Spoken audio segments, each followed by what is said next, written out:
Good evening. Once again, we are back to your screen with your favorite TV program, Kingdom Finance, coming to you right here at ICTV or in Christ Television, where we are just motivated to bring to you lessons, to bring to you these mentorship programs that is still made to cause you to increase in your finances, to give you the skills and the knowledge you need to grow your money, to grow your investment, to grow your portfolio as far as the money market is concerned. This is always Kingdom Finance, which is your pathway to financial independence. We have been talking about so many things. We started talking about your business, time management. We talked about the legal aspect of your business. We talked about your role as the initiator or the entrepreneur or the businessman or businesswoman behind that business idea. We talked about your roles. We talked about your duties and responsibilities. We have a new episode lined up for you. We have a new lesson, a new line of knowledge that we want to impart to you so that you're able to understand various aspects of your business. And from this episode and maybe the next few episodes, we'll be talking about money and investment. We'll be talking about money and investment. We'll bring you lessons, we'll bring you teachings so that you're able to understand how money works. You're able to understand how to invest your money, how to evaluate different investment portfolios so that you're able to pick the best, so that your money doesn't sink, so that your money should grow and you end up making profit. So we'll be talking about money and investment for the next few episodes. And first we am going to introduce to you what is money. You know what is money by now. Probably you have some money in your pockets. You have some notes, you have some coins, maybe you have some checks that are still to be banked. But I want us to understand especially what is money and how money works. Because money is more than just the notes you are holding. In thinking about in terms of our faith, we are Christians. Our faith, we believe money is a spirit. In the marketplace, we believe money is a currency. Money has so many dimensions. So I'm going to touch as many dimensions of money as possible so that you have a depth in the understanding of what is money and how money comes. And the intention of this is, number one, to make sure that you invest your money wisely and to make sure that you are able to attract money. Remember, previously we said that money is attracted. Money is not sought. Money is not pursued. Yeah, you don't run after money. The more you run after money, the more you become anxious about money, and the more money runs away from you. So it becomes harder to get money. But when you are composed, yeah, when you learn how money works, when you learn how to behave, quote unquote, how to behave in the presence of money, that way you are able to attract more and more money. Money is attracted to a particular mindset. Money is attracted to a particular thought patterns. So at this point, I want us to really understand that we are not trying to spark something in you so that you run helter-skelter looking for money. No, we want to train you how from the point of rest. And this rest, we don't mean inactivity. Rest means working when you are composed, working when you are assured, working with an assurance that you are doing the right thing. And that is how money comes to you. Therefore, we are going to evaluate what is money, how money works, how you can position yourself to receive more money, how you can direct your energy to where money is, especially learning to position yourself where money is, because you are likely to see people, the kind of business they are doing, there is zero cash flow in that line of business. And in this case, we are not saying that we are not negating faith. You can believe God in a particular line of business, so that money can still flow there because we know the supremacy of God. God can bless you anyhow, anyway, in any type of business. But I talk about positioning yourself where there is cash flow. Yeah, going where money is. If you want to find people, you go where people are. Yeah. If you want water, you go to where water is. Yeah, if you want this and this particular government service, you go to where that service is being offered. The same case with money. You have to evaluate the market. Yeah, that's why it's very important you stay tuned every Thursday and all the other programs, because all of them are working towards a common goal. Stay tuned so that you can learn how you can position yourself and you direct your skills where money flows. In other words, monetizing your skills, or rather directing them where money is. So what is money? Money is a currency. Yeah, money is an acceptable item. Yeah, an acceptable item of exchange. In other words, money is something that is generally accepted as an exchange for a given value. For instance, goods and services, these are just basic things. We are going to dive into depth of money, but it's important for the sake of flow to understand from the beginning what is money. Yeah, money is anything that is acceptable. So money is not limited to coins.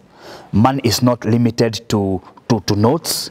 Money is not limited to checks and all these other instruments. So basically, money is any instrument that is acceptable by people in the marketplace, in the business arena, as an exchange for value. When we talk about the value, we talk about goods and services and all other things that people consider valuable. Therefore, basically, we are saying money is a measure of value. Firstly, money is for transaction. Yeah, we do business using money. For instance, you go to the shop, maybe you went to the shop this morning, you bought a loaf of bread, a few eggs and milk, you give them notes in exchange of the goods and service. Therefore, what happens is that you use money for transaction. Yeah, money can also be used to store value. Yeah, for instance, if you have $1 million or 1 million Kenyan shilling in your bank account, that is the value that you have stored. Yeah, so money is a store of value. Money is a transfer of value. Yeah, you can transfer value from one point to another using money. In other words, you can sell a piece of land in Nairobi, you get money. Then you go to Mombasa, to another different, like in Mombasa or Kisumu, you use the same money that you sold your property in Nairobi to buy another property in Kisumu. So what have you done? You have used the money to transfer your property from Nairobi to another setting, or to a different setting. So basically, money has so many functions. Money is the divider of value. For instance, if you have a particular item that cannot be divided, you can decide to sell it and divide the money. If maybe a property is owned by 1 or 2 people, that money can be used to divide the value. You just sell it. If it is a car, you can sell it maybe for 500 Kenyan shilling, 500,000, and then you divide among the interested parties. Therefore, money has so many functions apart from transactions, and the more you understand the functions of money, the more you are likely to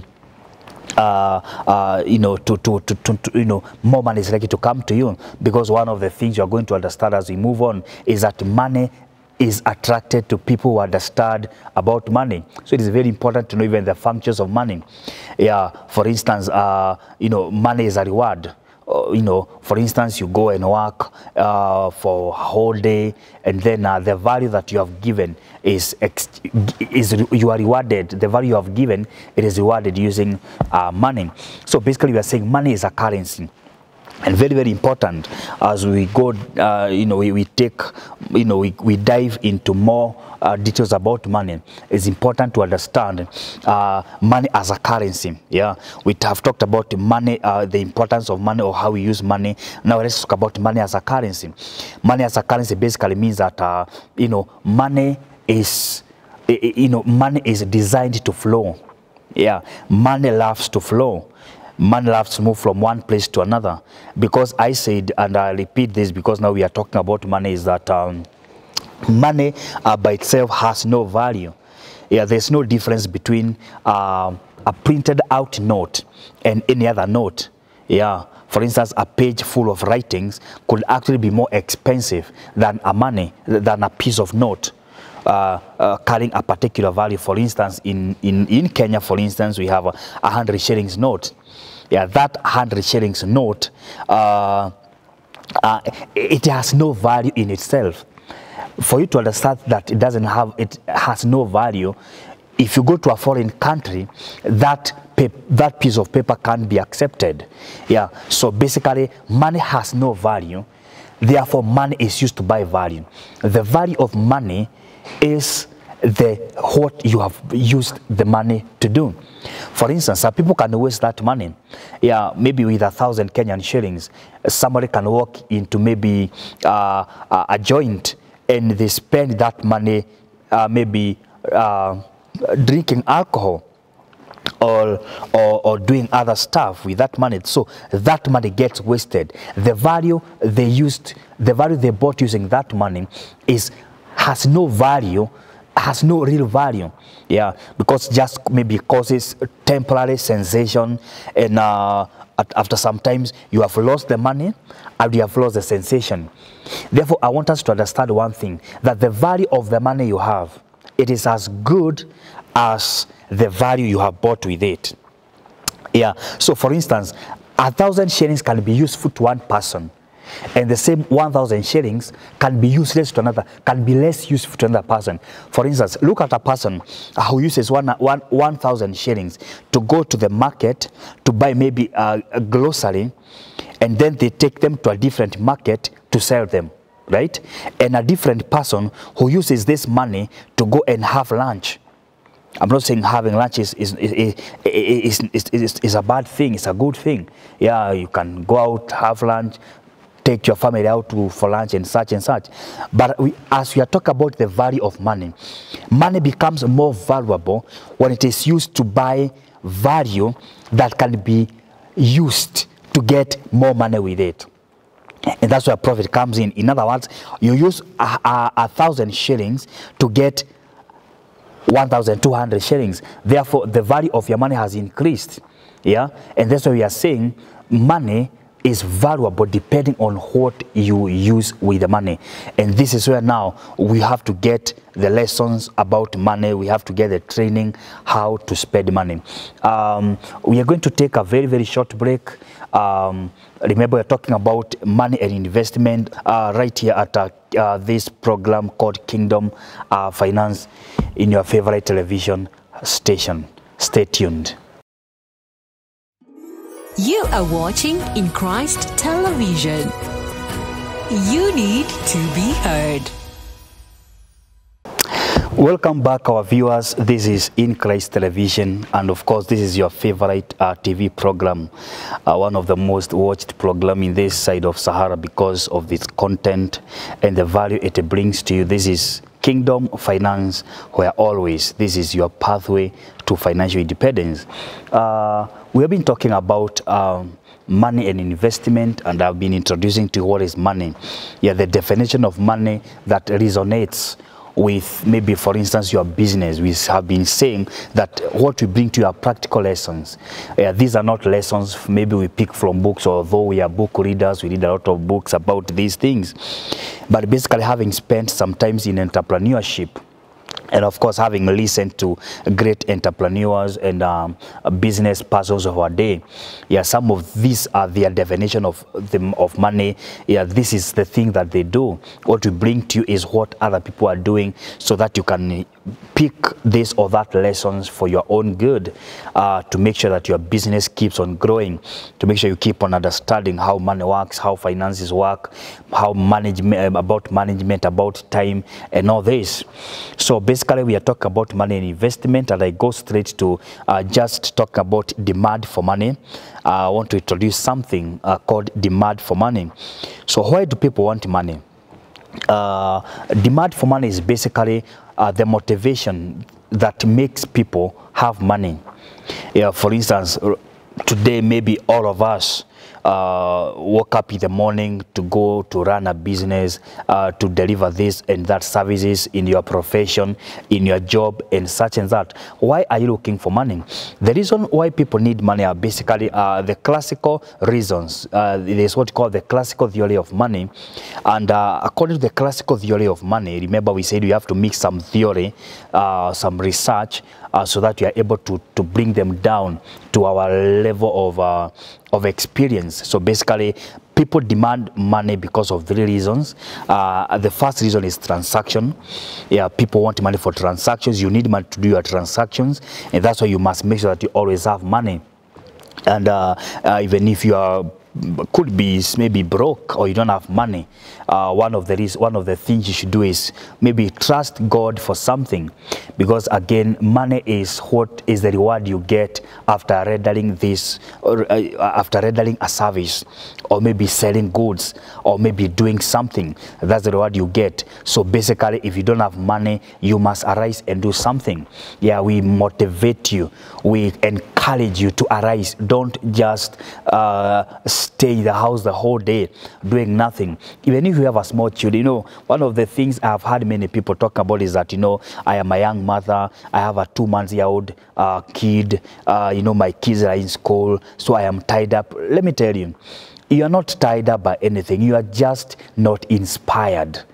Yeah, it doesn't matter what you do. Actually, even sick people in a hospital, in some places, they do some work. You can do some bead work. Yeah, you can do some marketing. Even if we are sorry about accommodation. Maybe you could be going through maybe a sickness. Yeah, maybe you are nursing accommodation. But I tell you that all what you need to do is to be inspired. It doesn't matter what the condition is, so long as your hands can be lifted up, so long as your eyes can see, yeah, so long as you can make a phone call. Yeah, just get inspired. And as you're inspired, God has a way of opening a door. I have seen so many crippled people in the streets of the cities doing so many things. We are still talking about money, but you know we can't talk about money without talking about money coming to you. Therefore, I can't tell you for sure, unless you are unconscious, yeah, unless you are, you know, actually the only excuse that can be given to somebody who is not at least making a try to make money is if you are unconscious. Yeah, there is a guy, I can't remember his name very well, but he's a well-known motivational speaker. He's something, I recall the name, I'm going to tell you. But he doesn't have arms and he doesn't have legs. But that guy is $1 million person. He has made a lot of money. Why? He didn't just sit down. He didn't just begged. He didn't just say that I'm a beggar. I don't have hands, I don't have legs. Yeah, but that man has made it big in the motivational speaking industry. You know, that's what we are talking about. You need money for transactions. Yeah, because if you don't make money, you know what it means? There's another person who make money, and of course you are going to be turned into a beggar or a dependent person. Yeah, and there is no dignity in dependency. There is no dignity in that. You must make a decision to arise. If you can't see and you can talk, sing. Yeah, sing. Do something. God opens financial doors according to what you do. Yeah, get a skill. Do beadwork, do weaving, crocheting. You know this crocheting. Learn a skill. Become a marketer. You can talk with a company. Yeah, you just sit down with your smartphone instead of maybe being on Facebook the whole day, instead of being on Twitter the whole day, instead of chatting the whole day. Yeah, talk with persons. That suppose I can see you sell maybe timber. Like our company, you know, after we opened a line of business selling timber, one of the people we have hired to market our product is somebody who is at home sick. sick. She just, got a child, and she developed some complications. Then one day she approaches me, give me a job, I'm gonna market for you. Guess what? She makes money. Or what she does, she gets to social media platforms, she advertises our product. When she gets a customer, she sends the customer to office, and she earns a commission from that, instead of just staying at home, pity party, doing a lot of nothing. Arise and make money, because you need money for transactions. You need money to buy food, you need money to pay rent, you need money to give offering in church, you need money to give to the poor, you need money. So one of the reasons you should have money is because of transactions. You need to make transactions. You need to buy goods and services from time to time. You need to pay for this and that thing from time to time. So that's number one. You need money for transaction. Number two, you need money for precaution. Yeah, you need money for emergencies. That's called precautionary motivation for demand of money. You need money for emergency. Yeah, we are people of faith. We trust in God.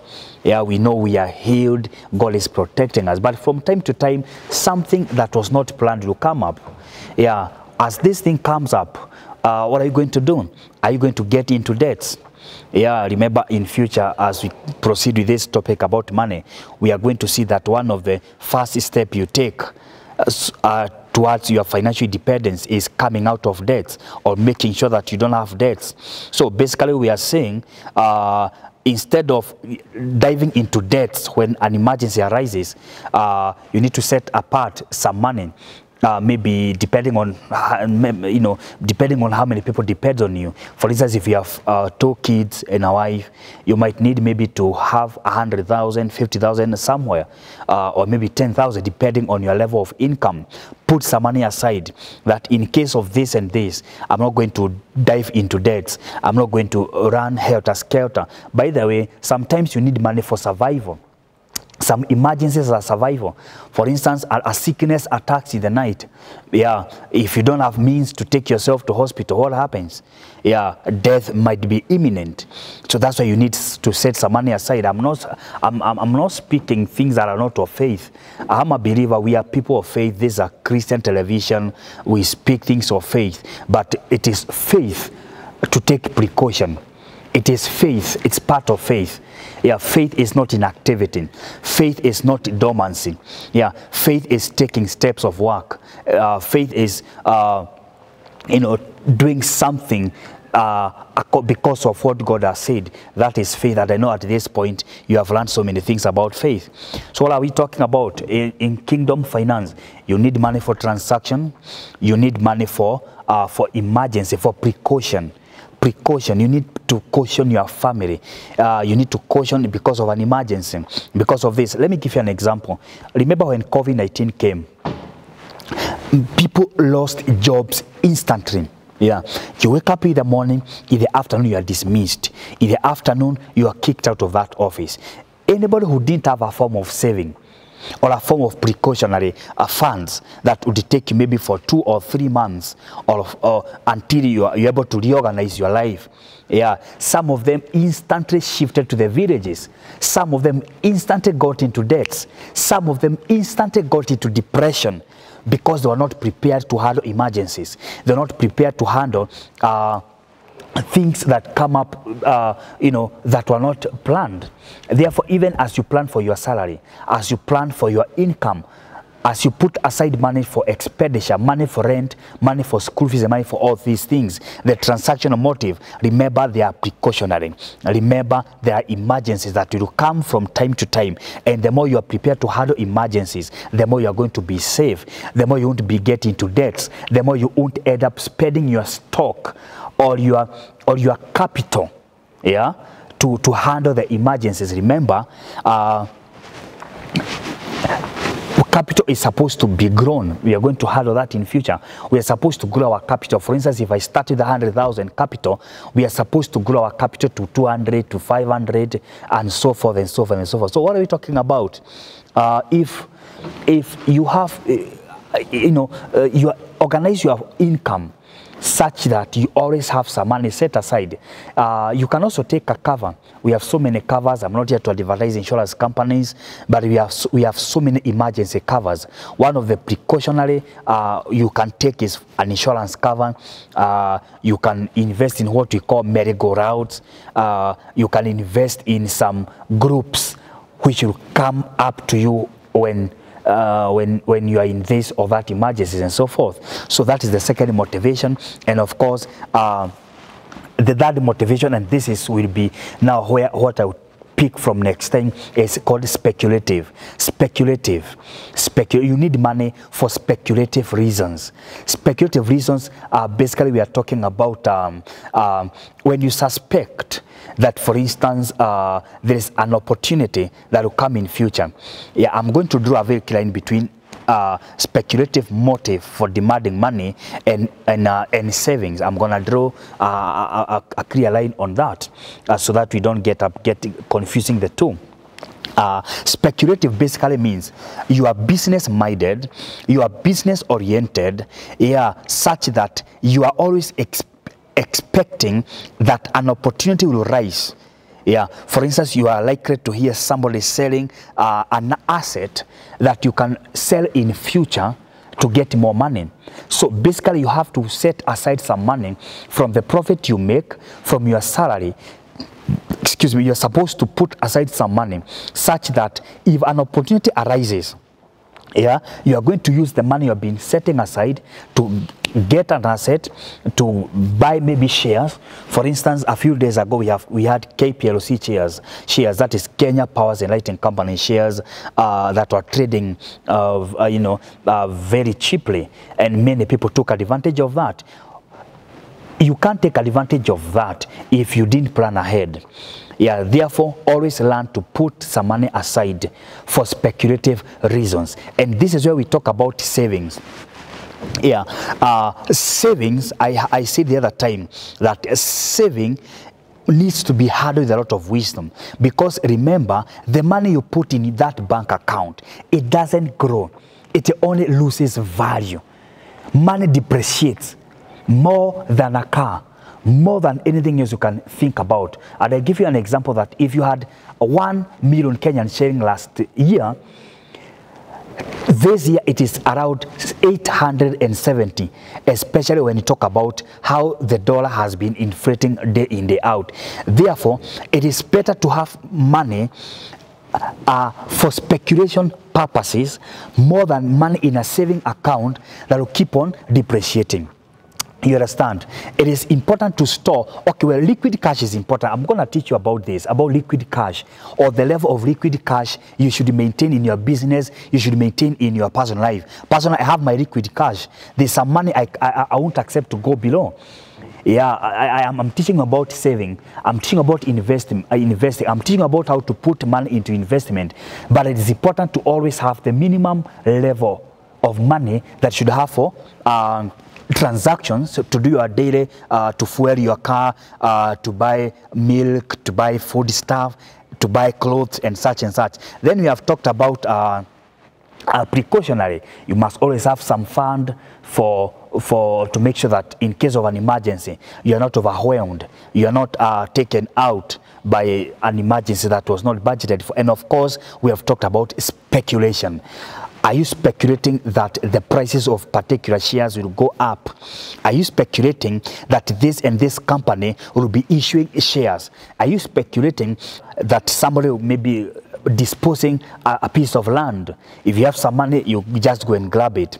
Therefore, you have to distinguish between saving and speculative. Remember, a saving for a business purpose is speculative.